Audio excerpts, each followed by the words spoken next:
একবার রাজা অজ বনভ্রমণে গিয়েছিলেন। সেখানে তিনি একটি অত্যন্ত সুন্দর সরোবর দেখতে পেলেন। সেই সরোবরের মধ্যে একটি কমল ফুল ফুটেছিল, যা অপূর্ব সুন্দর লাগছিল।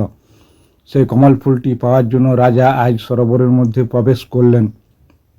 কিন্তু আশ্চর্যের বিষয়, তিনি যতই ফুলটির কাছে যেতে থাকেন, কমলটি ততই তার থেকে দূরে সরে যেতে থাকে। অনেক চেষ্টা করেও তিনি ফুলটি ধরতে পারলেন না।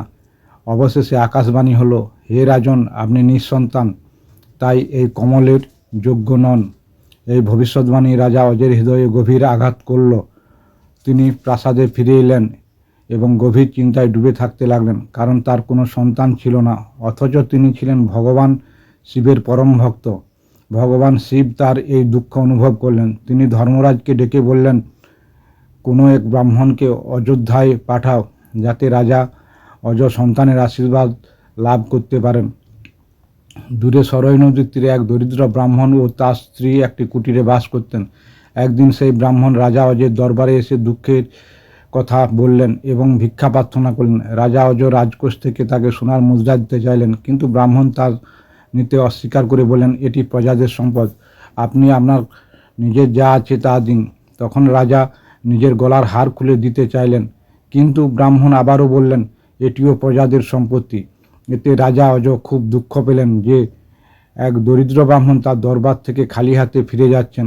সেই সন্ধ্যায় রাজা সাধারণ শ্রমিকের বেশ ধারণ করে নগরে বেরিয়ে পড়লেন। ঘুরতে ঘুরতে তিনি এক লোহার কারিগরের কাছে পৌঁছালেন এবং নিজের পরিচয় গোপন রেখে সেখানে কাজ করতে লাগলেন। সারা রাত তিনি হাতুড়ি দিয়ে লোহা পেটানোর কাজ করলেন। ভোরবেলায় সেই কাজের মজুরি হিসাবে তিনি 1 টাকা পেলেন। রাজা সেই 1 টাকা নিয়ে ব্রাহ্মণের কুটিরে গেলেন। তখন ব্রাহ্মণ বাড়িতে ছিলেন না, তাই তিনি টাকাটি ব্রাহ্মণের স্ত্রীকে দিয়ে বললেন, এটি ব্রাহ্মণকে দিয়ে দিবেন। যখন ব্রাহ্মণ ফিরে এলেন, তার স্ত্রী সেই টাকাটি তাকে দিলেন, কিন্তু ব্রাহ্মণ টাকাটি মাটিতে ছুঁড়ে ফেললেন। তখন এক আশ্চর্য ঘটনা ঘটল। যেখানে টাকাটি পড়েছিল সেখানে একটি গর্ত তৈরি হলো। ব্রাহ্মণ গর্তটি আরও খুঁড়তেই সেখান থেকে সোনার একটি রথ বেরিয়ে আকাশের দিকে চলে গেল। এরপর তিনি আবার খুললেন, দ্বিতীয় একটি সোনার রথ বেরিয়ে আকাশে চলে গেল। এভাবে একে একে 9টি সোনার রথ বেরিয়ে আকাশের দিকে চলে গেল। আর যখন দশম রথটি বেরিয়ে এলো, তখন সেই রথে একটি শিশু বসেছিল। সেই রথটি মাটিতেই থেমে গেল। ব্রাহ্মণ সেই শিশুটিকে নিয়ে রাজার অজর দরবারে এসে বললেন, হে রাজন, এই পুত্রকে গ্রহণ করুন, এ আপনারই সন্তান, যে 1 টাকা থেকে জন্ম নিয়েছে। তিনি আরও বললেন, এর সঙ্গে 9টি সোনার রথ বেরিয়ে আকাশে চলে গেছে, আর এই শিশুটি দশম রথে এসেছে, তাই এই রথ ও এই পুত্র দুটোই আপনার। এইভাবে মহারাজ দশরথের জন্ম হয়েছিল বলে কাহিনীতে বলা হয়। মহারাজ দশরথের আসল নাম ছিল মনু।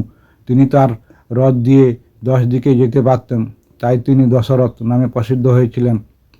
ওম নমঃ শিবায়। ভিডিওটি ভালো লাগলে লাইক, কমেন্ট, শেয়ার করুন।